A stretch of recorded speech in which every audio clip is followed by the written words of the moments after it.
तांड्यात हा तीज उत्सव साजरा करण्यात येतो। आमच्या पण पारखेड तांड्यात हा तीज उत्सव साजरा करण्यात येत आहे। 11 दिवसाचा हा तीज उत्सव असतो। नायकच्या घरी आम्ही हा गहू म्हणजे एका टोपलीत टाकतो आणि तो गहू उगवतो। तेव्हा 11 दिवसाच्या नंतर आम्ही तो गहू विहिरीत किंवा नदीत टाकायला नेतो आणि 11 दिवस सकाळ संध्याकाळ आम्ही त्या गहूंना पाणी देतो।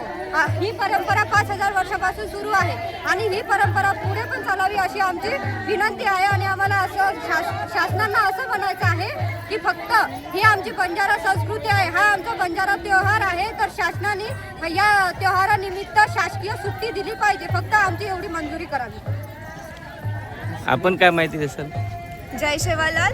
आज आम्ही इथं पारखेड तांड्यामध्ये जमलो आहोत। तर आमच्या या तांड्यामध्ये आज बंजारा संस्कृती एक सादर करण्यासाठी आम्ही एक तीज त्योहार इथं साजरा करत असतो। त्या तीज त्योहारानिमित्त काय केलं जातं ते माझ्या मैत्रिणीने सांगितलंच आहे। तर इथं ज्या कुवाऱ्या मुली आहेत त्या सर्व मुली मिळून एक तीज पेरत असतात आणि तिला दररोज पाणी देऊन हे 11 दिवसाचा हा कार्यक्रम असतो। त्यानिमित्ताने आम्ही शेवटच्या दिवशी अर्थातच 11व्या दिवशी या तीजेचं विसर्जन करत असतो। तर अशा प्रकारे आमच्या संस्कृतीला बढावा देण्यासाठी आणि ही संस्कृती वर्षानुवर्षे चालत राहण्यासाठी आम्ही प्रयत्न करत आहोत। त्यासाठी सरकारनेही आम्हाला थोडं योगदान दिलं पाहिजे